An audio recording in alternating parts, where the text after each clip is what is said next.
Issues that matter to Northamptonshire. Wayne Babin. BBC Radio Northampton. Next this afternoon, it's just 7 months to go now until the 8 existing county district and borough councils in Northamptonshire will be abolished and the 2 new councils will take over.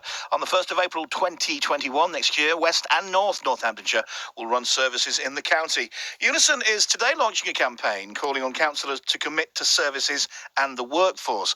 Andy Langford is a trading standards officer at Northamptonshire County Council and also branch chair for Unison as well. Andy, good afternoon.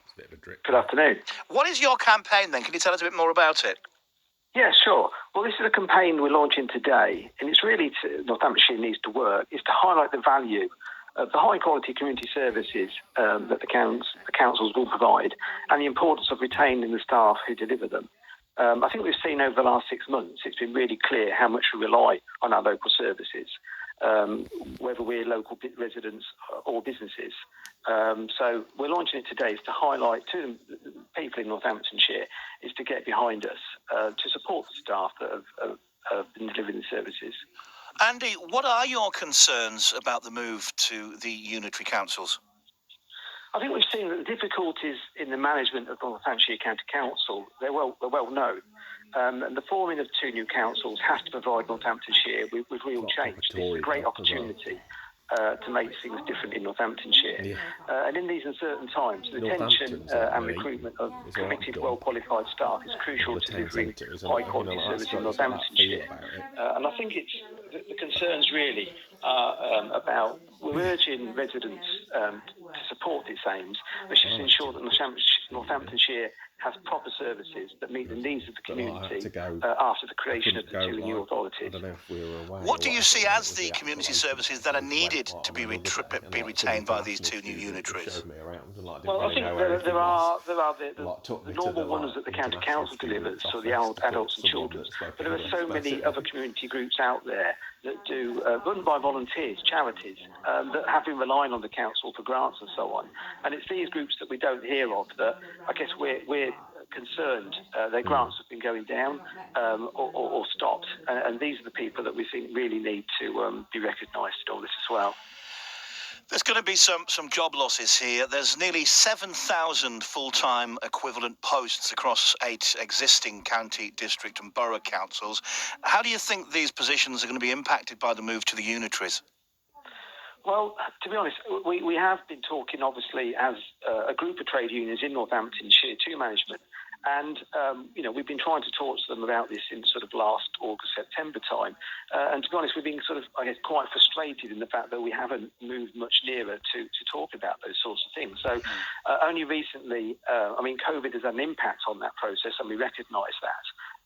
And only recently have we started filling the top 2 new chief executives posts. And obviously we're grateful, and now that they're in post, they can start to shape the 2 new authorities as they see them.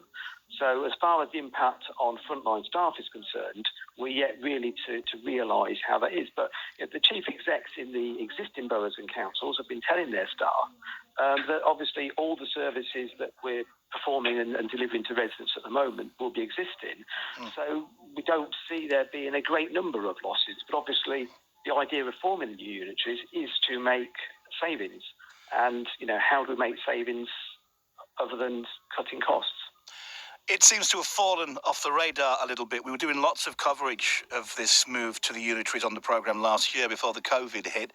And here we are now, only 7 months to go. It's not long, is it? It certainly isn't, and there is so much work to do, so many things that we need to look at. We need to look at, obviously, new policies for the new unitaries. From a staff point of view, there's an awful lot of work to do. We've just had a paper submitted, the blueprint, which is about which services will go to where, and staff have had very little time to look at those blueprints, and some county council services will be split between the 2 unitaries. And we're now into a position where we're asking staff, do you want to work in the north or the west?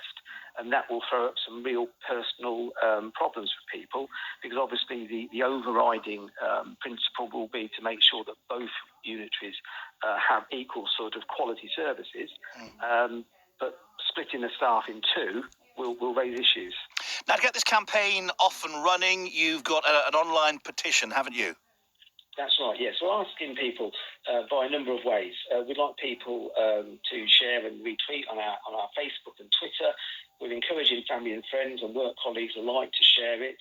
And Unison on its own website has a petition to sign. And we're also asking people to contact their councillors and also councillors to get behind us as well, because they are very important in this. They're the decision makers and they need to be behind this as well. And where can people find that petition? You say it's on the Unison website? Yeah, on the way. We have our own twitter.com/Northampton N2W, as in Northampton Needs to Work. And we have a Facebook page, facebook.com/Northampton N2W as well. And also, if you search on Unison East Midlands, there's a campaign site there as well, Northamptonshire Needs to Work. Okay. Andy Langford for now, thank you. No problem, thank you.